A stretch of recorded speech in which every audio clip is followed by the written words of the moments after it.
हम ठाकुरों की रखेले हैं। हम ठाकुरों के पास सदियों से रखेल नहीं है। आज भी गांव गांव में रखेल है, नीली कबूतरी रखेल है। जो लोग कहते हैं ना कि ठाकुरों ने मुगलों को अपनी लड़कियां ब्याही, बहनें ब्याही, तो सच्ची बात यह है कि जो हमारी नई नई रखेलें होती थी, जब इन दोगले चमचों के चलते देश गुलाम हो गया, तो फिर अपनी नई नई रखेलों को अपने घर का सदस्य बनाकर मुल्लों को ब्याह देते थे, ताकि हमें राजनीति करने का भरपूर मौका मिल जाए। और जो हमारी असली बहन बेटियां और छत्राणी थी, वो जौहर करती थी। हम इतने चूतिया नहीं है कि हम अपने बहन बेटियों को मुगलों को ब्याह देंगे। ये बात बोलने के लिए हमें मना किया गया था, लेकिन बहुत उचक रहे हो ना, तो फिर ये बात मैंने बोल ही दी। जो मुगलों को लड़कियां ब्याही गई थी, तो उनका घर का सदस्य बताकर नीली कबूतरी रखेल थी, और उनको बोला गया असली जीजा नीले कबूतरों के हैं वो लोग। ये बातें गुप्त हैं, ये बातें केवल ब्राह्मण क्षत्रिय ही जानते हैं। चमचे तिलचा में नीली कबूतरी हम ठाकुरों की रखेले हैं। देख लो, हम ठाकुरों में अगर 4 भाई हैं तो 3 की ही शादी होती है। एक तो लगभग एक कुंवारा तो हर ठाकुरों के घर में बैठा ही रहता है। और हम कुंवारे ठाकुर गांव का कितना भला करते हैं, इसका तो कोई अंदाजा ही नहीं लगा सकता।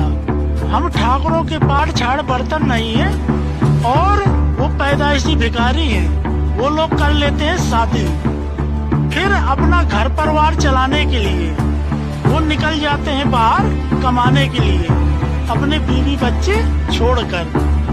अब बीवी बच्चे बेचारे कब तक इंतजार करें? फिर वो किसी हम जैसे कुंवारे ठाकुर से प्रेम प्रसंग चला लेते हैं। फिर हमें क्या है, हमें भी बैठे बैठाए मलाई चाटने को मिल रही है, और उनकी भी पूर्ति हो रही है। फिर हमारा प्रेम प्रसंग चालू हो जाता है। लेकिन भैया, हम कुंवारे ठाकुर पहले ही पति है ही है। फिर हम ठाकुर खेत खलिहानों में दवा के गाड़ी चलाते हैं, आमा ज्वार काम चलाते हैं। फिर उनके पति साल 6 महीने में आते हैं, महीना 15 दिन रुकते हैं और फिर चले जाते हैं। तो ऐसे ऐसे करके हर गांव गांव में हम ठाकुरों ने लोगों को संभाल रखा है। तो यही बात है। अब तो कम से कम प्रोटेक्शन चलता है, लेकिन पहले हमारे पूर्वजों के टाइम पे प्रोटेक्शन नहीं चलता था, इसलिए इतने ठाकुर पैदा हो गए हैं। और कहते हैं हम किसी ठाकुर से कम नहीं, तो भैया हम भी मानते हैं जो बोल रहे हैं कि हम किसी ठाकुर से कम नहीं।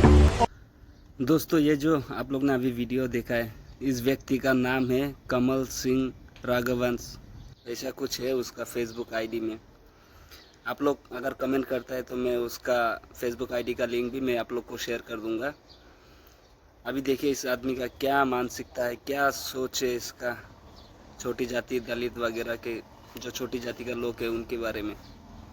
अभी आप लोग ही कमेंट करके बताना यार, इस व्यक्ति के साथ में क्या करना चाहिए, ये समाज में रहने का लायक है भी या नहीं।